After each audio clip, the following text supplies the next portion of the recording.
बिस्मिल्लाहिर्रहमानिर्रहीम।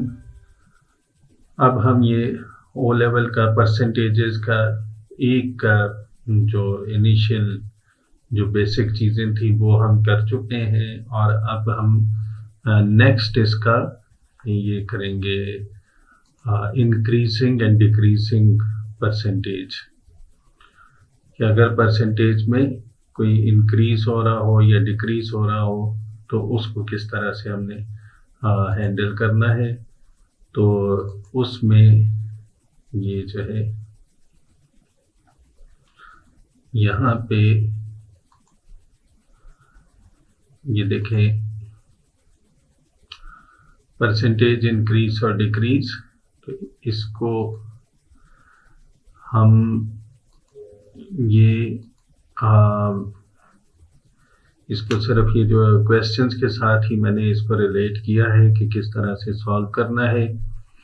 तो इंक्रीज अगर ये है 28 by 125%, what is the result.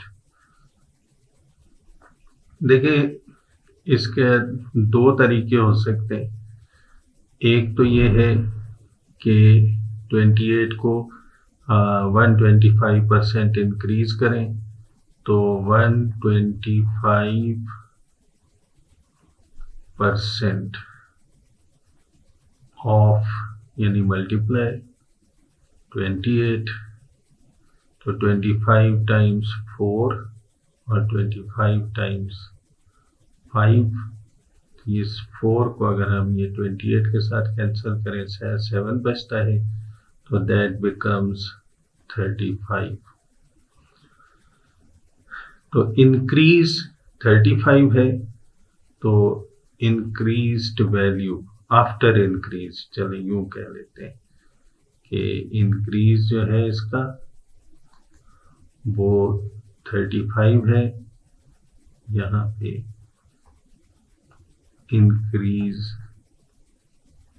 ये हो गया और आफ्टर इंक्रीज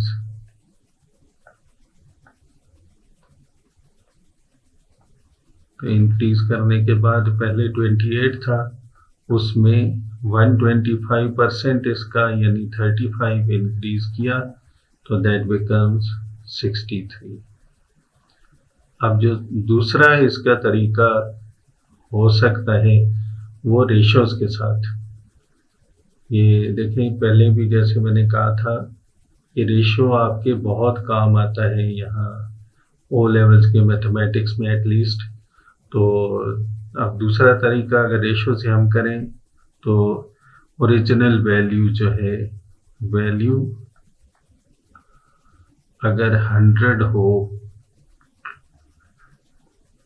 उसमें 125% इंक्रीज हो रहा है, यानी 100 के अगेंस्ट इंक्रीज जो है उसमें वो 125 है। तो अगर इतना तो 125 100 के अगेंस्ट तो सिर्फ इंक्रीज है, तो आफ्टर इंक्रीज कितना होगा, यानी इंक्रीज्ड वैल्यू वो 225 हो जाएगी। तो अगर ओरिजिनल वैल्यू 28 है तो आफ्टर इंक्रीज कितनी होगी। तो ये जो है इसका बीच में कोई काम नहीं है। तो ये चार वैल्यूज को हम आपस में रिलेट करके तो रेशो बनाएंगे। तो यहाँ पे थोड़ा सा ये स्पेस इसमें, तो ये रेशो हमारी ये बनेगी 100 के साथ 225 और 28 के साथ x। तो इसको हम यूँ सॉल्व करेंगे कि 100x equal to 225 multiplied by 28, तो x is equal to 225 multiplied by 28 divided by 100। तो इसको आप सिंप्लीफाई करें ना तो ये 63 आ जाएगा। तो उस तरीके से सॉल्व करते हैं तो भी 63 आता है और इस तरह से भी ये 63 ही आता है। तो जो भी तरीका आप इसका सॉल्व करने का कर लें, अगर ये आसान लगता है तो ये कर लें, क्योंकि इसमें मिस्टेक के चांसेस बहुत कम हो जाते हैं। तो अब ये नेक्स्ट जो है, नेक्स्ट क्वेश्चन, अच्छा ये देखें, यहाँ जो डायरेक्ट इसका आंसर फाइंड करना था वो तो फिर भी इस तरीके से जो है कोई इतना प्रॉब्लम नहीं होता कि दोनों में से जो भी कर लें, लेकिन यहाँ पे क्या है कि the result of a number when increased by 15% is 161, find the number. तो इसमें शायद ज़्यादा वो जो रेशो वाला जो मेथड है वो ज़्यादा अप्रोप्रिएट हो, यानी इसमें भी value increase in the value and then increased value, increased value। तो ये जो है यहाँ से वैल्यू अगर 100 है तो उसमें 15 इंक्रीज हुआ, और इंक्रीज होने के बाद ये 115 बन जाता है। ये देखिए 15% इंक्रीज के बाद 161 बना। तो अगर इंक्रीज्ड वैल्यू इसकी 161 है तो एक्चुअल वैल्यू वो थी क्या, तो फिर अब ये इसका कोई काम नहीं है। तो ये जो रेशो है इसको मैं अगर डायरेक्ट अभी 115 x is equal to 100 multiplied by 161, तो x is equal to 100 into 161 over 115। तो ये अब जो है इसको 161 डिवाइडेड बाय 115 अगर हम करते हैं तो ये 7/5 आता है। तो दैट इज, इसका मतलब है 23 7s are this, 23 5s are this value। तो 5 को इससे काटेंगे तो ये 20 आ जाएगा। तो 7 2s are 14 with 0 140 इसकी वैल्यू आती है।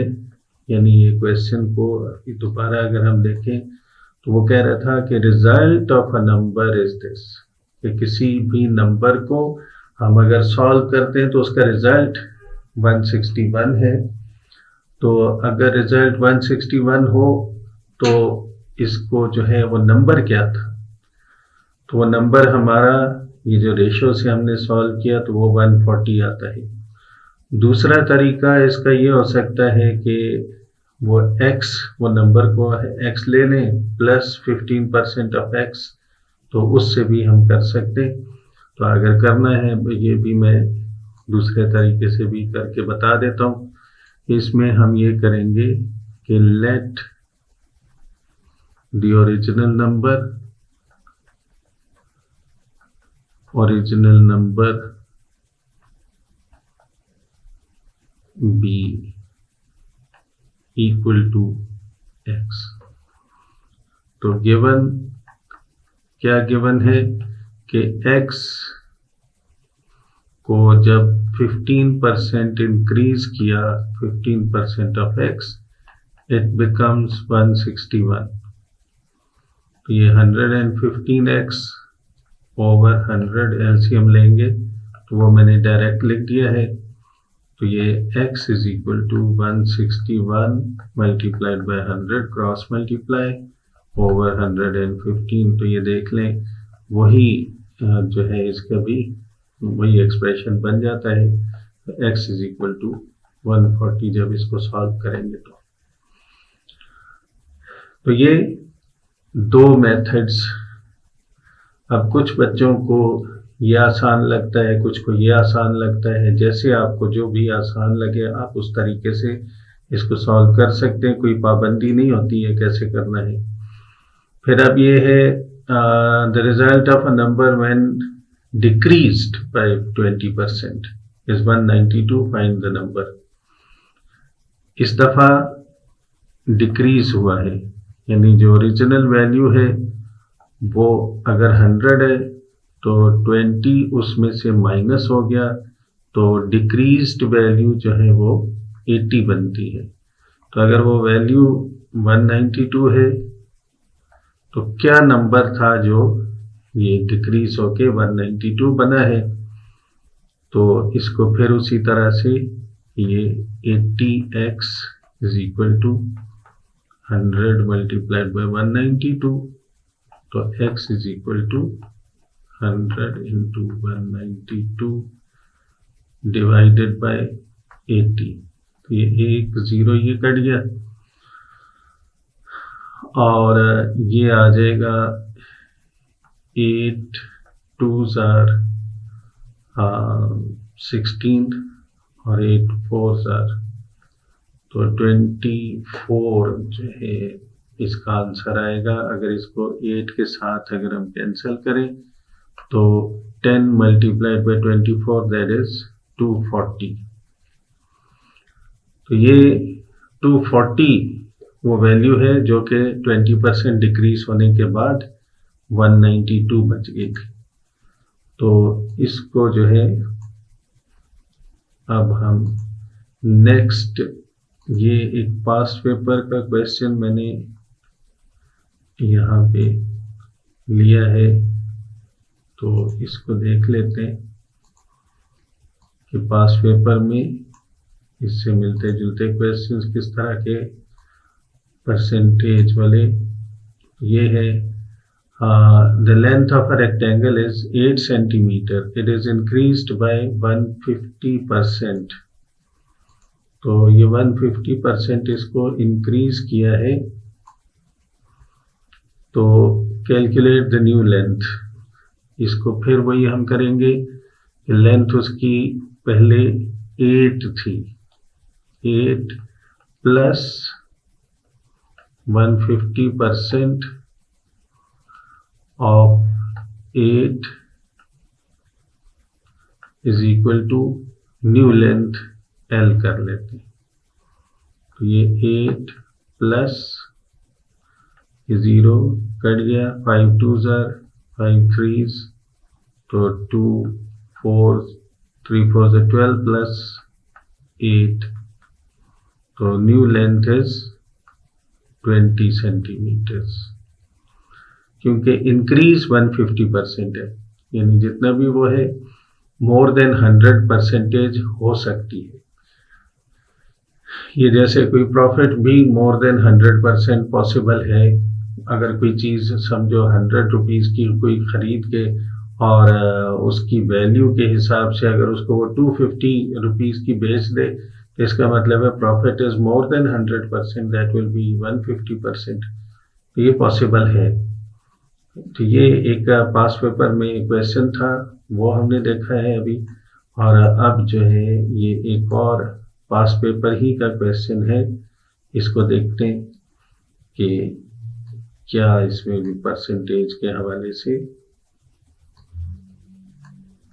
इसको देखें। ये है the price of a television is $350. In a sale, its price is reduced by 20%, 30%. तो प्राइस रिड्यूस होके 30% कम हो गई है।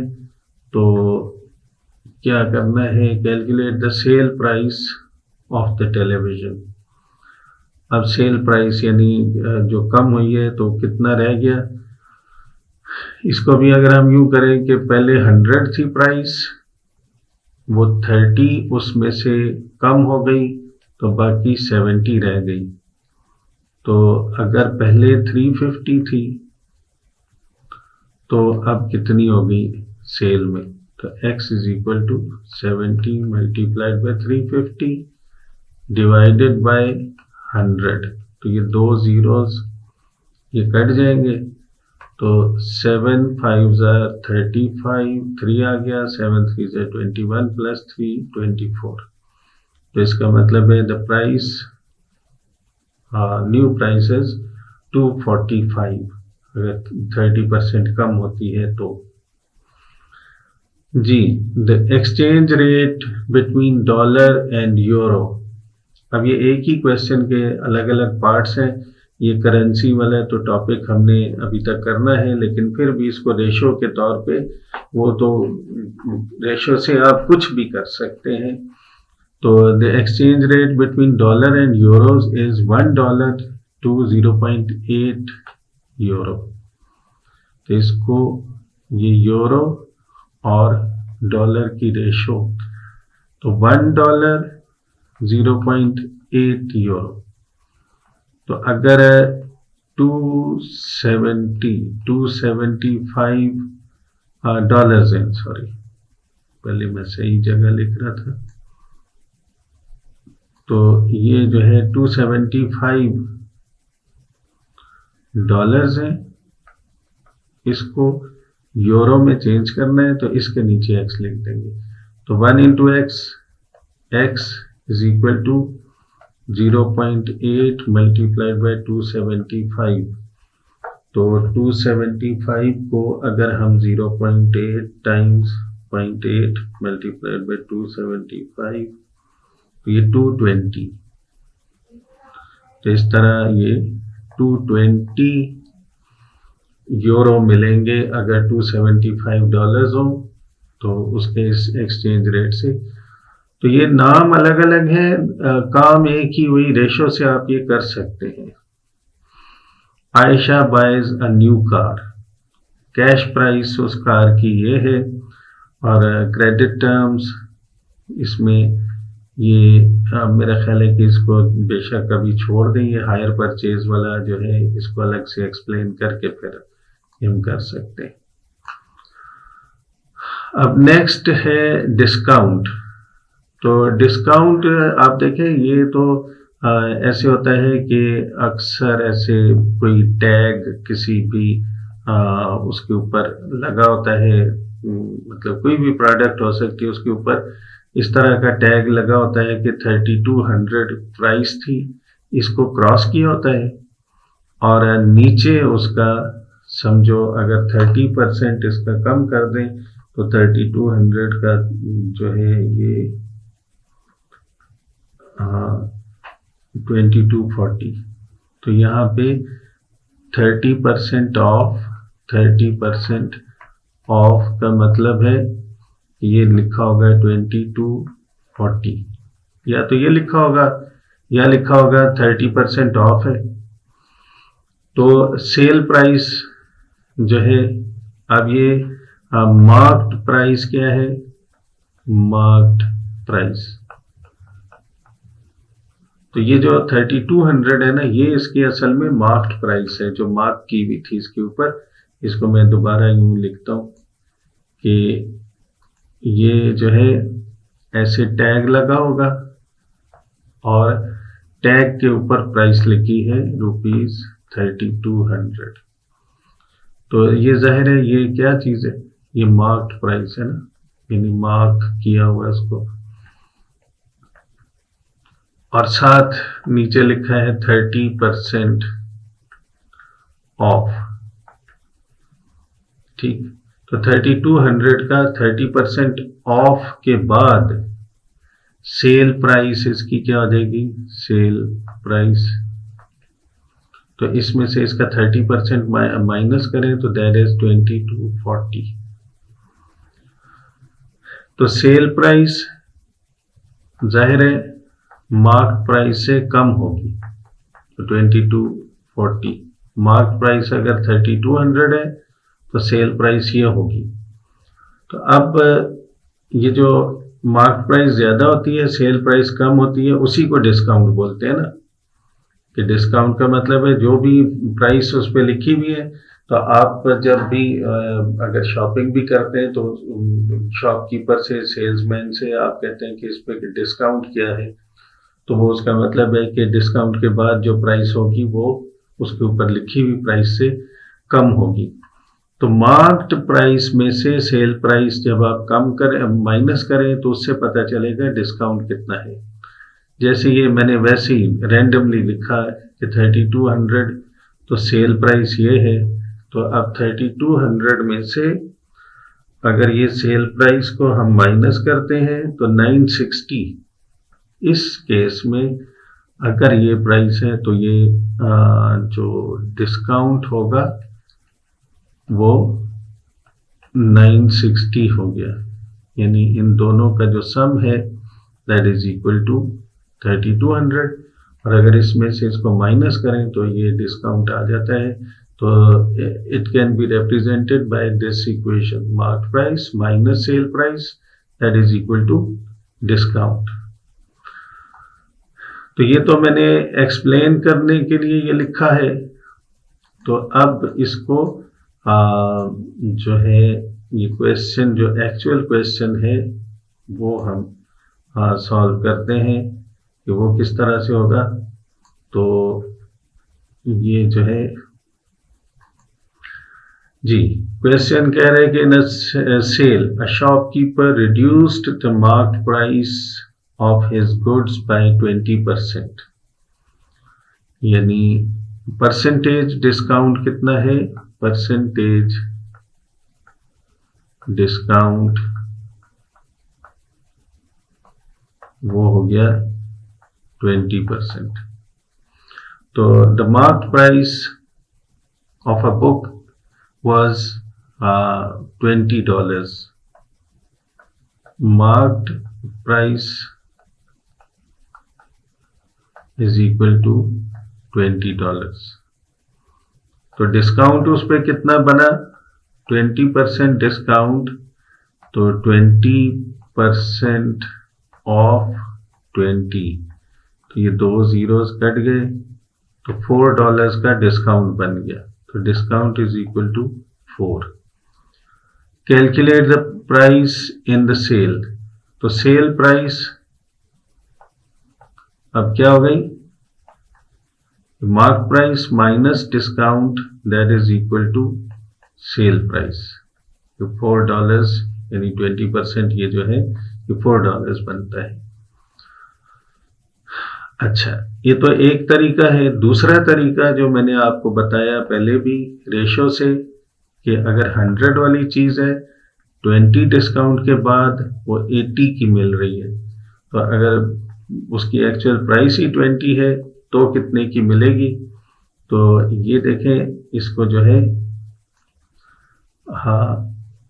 ये जो है ये बीच में इसका क्योंकि कंप्लीट नहीं है तो इसको छोड़ दें। तो 100x इक्वल टू 20 इंटू 80, तो x is equal to 20/80 over 100, ये दो जीरोस कट के तो ये 16। इस तरह से करेंगे तो डायरेक्ट आपको ये $16 उसकी सेल प्राइस मिल जाएगी। तो sale price here that is $16। तो अब ये the price of a camera in the sale is $60, calculate the marked price. अब क्योंकि सब के ऊपर 20% डिस्काउंट था तो इसलिए इसके ऊपर भी 20% ही डिस्काउंट होगा। तो वो हम अभी देखते हैं कि क्या उसकी प्राइस बनेगी, यानी 100 वाली जो भी चीज 100 की है वो 80 की मिल रही है। तो सेल में उसने जो कैमरा खरीदा है 60 का, तो उसके ऊपर प्राइस जो मार्क की हुई थी, मार्क प्राइस और ये सेल प्राइस, तो वो कितना है 100 इंटू 60 डिवाइडेड बाय 80, ये एक जीरो कट गया, 3 और ये 4, तो ये 4 भी इसके साथ कट के तो ये 25 आ जाएगा। तो 25 मल्टीप्लाइड बाय 3 दैट इज $75। तो इसका मतलब है कि वो जो भी कैमरा था उस कैमरा के ऊपर जो प्राइस लिखी हुई थी वो $75 थी और साथ 20% डिस्काउंट था। तो 20% डिस्काउंट उसका $15 कम होके तो सेल प्राइस उसकी $60 बन गई। तो इस तरह से जो है हम डिस्काउंट और वो कर सकते हैं परसेंटेज के साथ। अब ये नेक्स्ट हमारा है प्रॉफिट एंड लॉस। ये इसकी जो इक्वेशन बनती है वो इस तरह से, यानी प्रॉफिट जो है वो जाहिर है जो भी कोई बंदा अगर कोई बिजनेस करता है उसके ऊपर उसको वो प्रॉफिट में उसका इंटरेस्ट है, तो जितने की उसने खरीदी है कोई चीज वो जाहिर है वो की प्राइस उसकी कम होगी, and selling price is higher than cost price, then you will be able to make a profit. तो जो शॉपकीपर है, कोई भी बिजनेसमैन है, तो the price at which any product is bought is lesser than its selling price. तो selling price definitely उसकी ज्यादा होगी, तो प्रॉफिट जो है दोनों का जो डिफरेंस है वो प्रॉफिट होगा। अगर देखें कभी ऐसा होता है कि कोई चीज उसकी प्राइस कम हो जाती है, जैसे कोई फ्रेश फ्रूट वगैरह या इस तरह की चीजें, ऐसे पॉसिबल है कि वो डिटीरियरेट होना शुरू हो जाए, तो फिर आप उसको सस्ता बेच देते हैं, तो जितने का खरीदा उससे कम प्राइस पे जब आप बेचेंगे तो जाहिर है वो लॉस हो जाएगा। तो जितने का खरीदा उससे कम प्राइस पे बेचेंगे तो cost price is higher than sale price, then there will be a loss. तो अब यहाँ पे हम ये एक क्वेश्चन है, ये भी पास्ट पेपर का क्वेश्चन है, इसको देखते हैं कि अ dealer sold a painting for $800, तो सेल प्राइस इसकी उसने बता दी है, sale price is $800। She made a profit, तो प्रॉफिट उसका है 25% on the price she paid for it. So the price she paid for it, that is its cost price. तो cost नहीं पता, calculate the price she paid for the painting, तो cost कितनी थी, इसको भी हम सिंपली रेशो से यूं कर सकते हैं कि if cost was 100, profit is 25, then sale price is 125. But if sale price is 800, then what was the cost?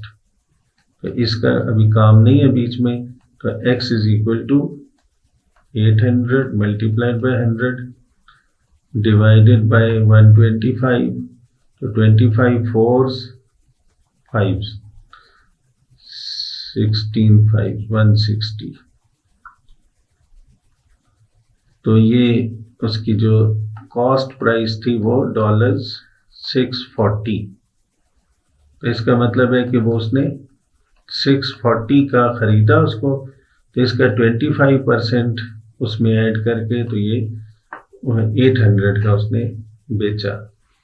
तो ये आप रेशो से इसको बहुत इजीली सॉल्व कर सकते हैं। वैसे दूसरा तरीका भी मैंने पीछे काफी दफा रिपीट किया है, तो उस तरह भी आप कर सकते हैं। Okay, now these are a few questions from your book, this old edition of syllabus D। तो यहाँ पे अब इसको हम देखते हैं कि ये क्योंकि बाकी जो क्वेश्चंस हैं पास्ट पेपर के उसमें और टॉपिक भी इन्वॉल्व हो जाते हैं, so I chose few of the questions from the book. A gold chain is sold for $635 at a gain means profit, gain का word use करें या profit का word use करें, तो both of them have same meaning। gain of 27%, तो इसका मतलब है कि if cost gain, that is profit, and sale, तो gold chain is sold for this, sold means if cost was 100, profit is 27 and sale would be 127. If sale is 635, find the profit. This time we have to find profit. तो ये irrelevant हो गया क्योंकि ये चारों में ratio बन रही है। तो अभी तक इससे पहले जो क्वेश्चंस हमने जितने भी डिस्कस किए उसमें ये बीच में काउंट नहीं होता था, बाकी चार वैल्यूज होती थी।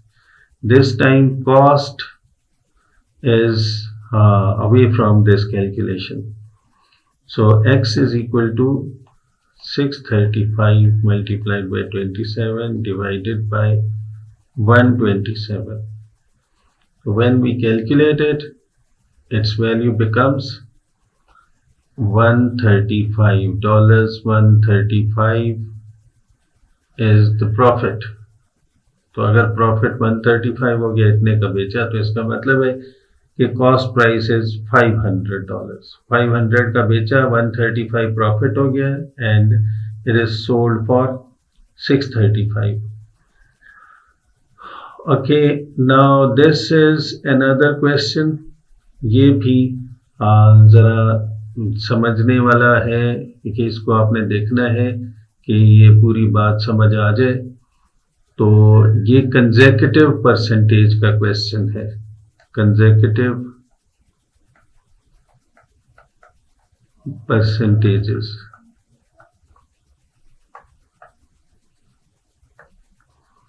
तो वो किस तरह से कि mister Len buys an article and sells it to mister Chen at a gain of 25%. इसका मतलब है कि if cost is equal to 100, तो gain or profit that is 25 and sale is for 125. तो उसने मिस्टर चेन को बेच दिया अगर 25% प्रॉफिट पे. तो ये सिर्फ परसेंटेज की बात हो रही है, एक्चुअल वैल्यू का फिलहाल हमें कुछ पता नहीं है. तो इसका मतलब है कि अब ये पहला पार्ट ये था. सेकंड पार्ट इस तरह से है कि cost of article to mister chain. तो ये मिस्टर लेन ने जितने का बेचा वही इसकी कॉस्ट इनकी हो गई. तो इसका मतलब है कि अब ये दो सेट बनेंगे. इफ कॉस्ट, गेन और सेल. अगर ये कॉस्ट, अब क्या है आगे स्टोरी इस तरह से है कि mister Chen sells the article to mister Ang at a profit of 20%. यानी mister, this is Chen to Ang. तो अगर ये 100 का हो, 20 प्रॉफिट के बाद 120 का बिकेगा. लेकिन ये है बॉट बाय मिस्टर चेन. ये मिस्टर चेन ने खरीदा इतने का है, मिस्टर लेन ने ये बेचा, तो मिस्टर चेन ने इतने का खरीद लिया. तो अगर 100 उसकी कॉस्ट होती तो ये 120 का सेल होता.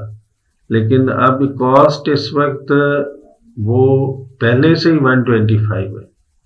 तो सेल कितने का किया उसने मिस्टर आंग को? तो that will be x is equal to 125 multiplied by 120 divided by 100. तो ये बन जाएगा इसको तो बल्कि पहले यूं कर ले, 25 4s and 5s. तो 4 3s are 12. तो 5 3s are 15. So that will be 150. अब देखिए, अगर सिर्फ परसेंटेज आप देखते हैं तो देयर इज 25% एंड 20%। तो दो परसेंटेजेस को अगर आप डायरेक्ट ऐड करते तो ये 145 बनना चाहिए था, यानी 25 और 20 मिला के 45 बनता है। लेकिन दो consecutive applications of percentage, then it becomes 150। ये दोबारा देख लें अगर ये समझ नहीं आई बात, कि this is cost to mister Lin, उसने इतने का खरीद के इतने का बेच दिया मिस्टर चेन को। इसके मैं इसकी वर्डिंग चेंज करता हूं, mister Lin sold to mister Chen for this price. ये जो है उसने, ये मिस्टर लिन को इतने का मिला, वो उसने इतने का बेचा। अब ये है चेन टू आंग, ये वाला जो सिलसिला है कि अगर दिस इज कंडीशनल, ये तो उसके परसेंटेज की बात है ना, कि if mister chain would have bought it for 100, then 20 would have been its profit and sale would be 120. But Mr. Chen actually has bought it for 125. Then what would be the sale?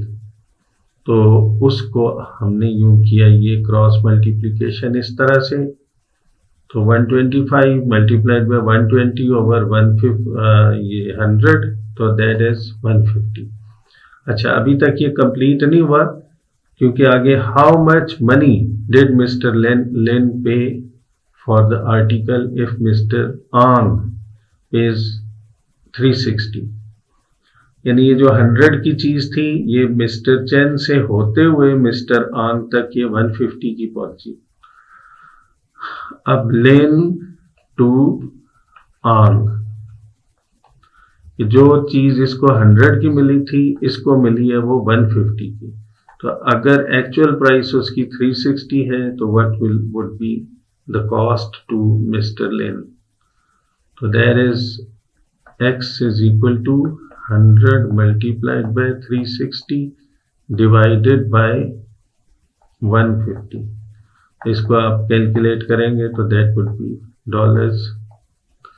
$240। That's it. तो इसका मतलब है कि वो उसको 240 का वो मिला है। तो ये इंक्रीजिंग फंक्शन का हमने आज ये डिस्कस किया है। तो इसमें अभी ज़्यादा चीज़ें मैंने इंक्लूड नहीं की, सिर्फ डिस्काउंट और प्रॉफिट एंड लॉस और इंक्रीजिंग एंड डिक्रीजिंग फंक्शन के साथ उसको रिलेट किया है। अभी और काफ़ी चीज़ें रहती हैं परसेंटेजेस में, जिसमें कि सिंपल इंटरेस्ट है, कंपाउंड इंटरेस्ट है और हायर परचेज है, कमीशन वगैरह, ये कुछ और चीज़ें भी हमने उसमें उसको देखना है। तो तरीका सबका एक ही, अगर आपको ये बात समझ आए कि रेशो अगर हम अप्लाई करते हैं तो बहुत आसानी से परसेंटेजेस को हम सॉल्व कर सकते हैं। तो इंशाल्लाह ताला अभी नेक्स्ट वीडियो में हम जो इसके रिमेनिंग टॉपिक्स हैं उनकी तरफ आएंगे। तो प्रोबेबली 1 या 2 और वीडियो सिर्फ ये परसेंटेजेस पे बनानी पड़ेंगी, तब जाके ये कंप्लीट होगा। तो बाय दैट टाइम, अल्लाह हाफिज़।